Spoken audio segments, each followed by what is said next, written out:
Calvin Pryor, Vinny Serrato said today that he reminds him a lot of Bob Sanders of the Colts. Do you see a similarity there?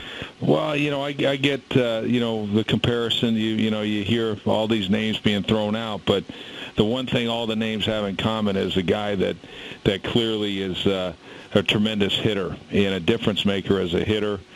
And has that kind of presence about him, and in college that's what you saw. I mean, he was certainly an enforcer in college, and I think he'll do the same thing here.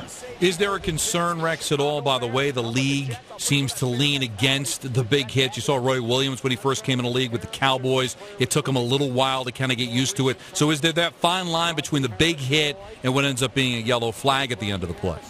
Well, he's not, Calvin's not that kind of hitter. The hits that he's, delivering, everybody knows that, I guess he knocked 3 kids out this season, but that was against running backs. So against, and things. So he's, he'll take the big hit inside, but he's a guy that actually plays within the rules. He's just a big hitter, and so everything he does is clean. But it's done at a certain tempo, and there's some guys that are special hitters, got this 6-inch punch, and Calvin has that.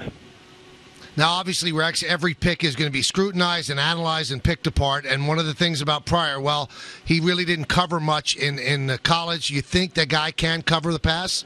Oh, there's no doubt. I mean, he had like 7 interceptions and things. I think everybody, saw the one-handed interception he had against Bortles and Central Florida and things. So the guy's got good hands for the interception. He's got range. So he plays fast, and whether it's playing the deep middle, man cover skills, we think he certainly has it. I'm not saying he can't get better, because I think he can improve in a lot of areas, and I'm excited to see Calvin with with our coaches, with Tim McDonald, and with obviously Dennis Thurman. I think we haven't even seen the best that this young man has to offer. Rex, do you still believe corners are out there in this draft that have an impact on your defense this season? Well, we'll get into specifics on necessarily just one position, but I will say this: this is an outstanding draft, and I'm comfortable with the way the board's set. We're very confident going into these next 2 days of the draft. We have more picks than any team out there. So this should be some exciting times, and we feel great as an organization that we're going to add some really good players. Rex, do you believe that your team needs another wide receiver to go along Eric Decker? Well, again, you know what? I think, I feel great about the players that we have. And the fact that we have a draft with, 11 more picks in it, right now, you feel good about just adding to it. But I feel if we had to play right now, I feel great and confident with the players that we have, the team that we have. Throw on top of the fact we have an entire draft in front of us. So, I feel really excited about where we're at. So is it fair to say that the rest of this draft is more building for the future than it is impactful for 2014? Oh, I would disagree with that. Okay. I think there's we feel good that we think there's some some players out there, just like last year, that came in and were major contributors to us, and we feel that that there's some players that we feel can have a huge impact for us. We won't say are they starters, are they this or that, but we think there's some impactful players out there, and we plan on getting some.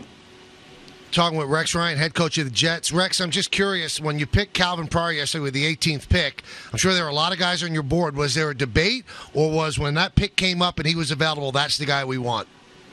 No, we had already gone through all these scenarios where John and all that. These things have been played out a million times over, and we felt really good about our board. We've done so much work on it. The scouts do a tremendous job, led by Jeff Bauer, and they just do a great job. It's very thorough, and by the time our pick came in, everybody in the building could have told you who we were taking, and we were all comfortable with that.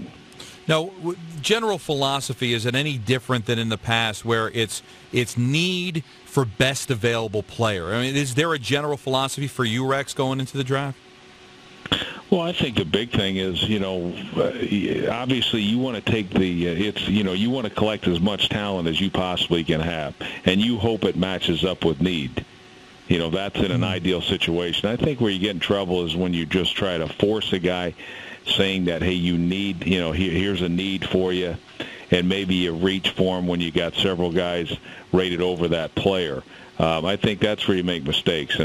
But if you stay true to your board for the most part, obviously if everything's equal, the players are equal, maybe have the same grade, then you'll rely on that need. Rex, was there a scintilla of a moment of a second where Johnny Manziel was brought up in that room for the Jets?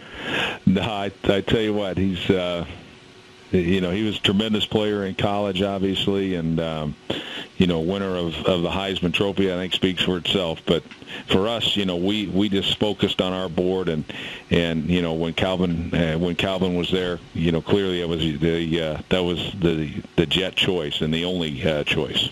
You surprised he lasted as long as he did? We're worried about the Jets and nobody else. So, we never even, I never gave it a thought.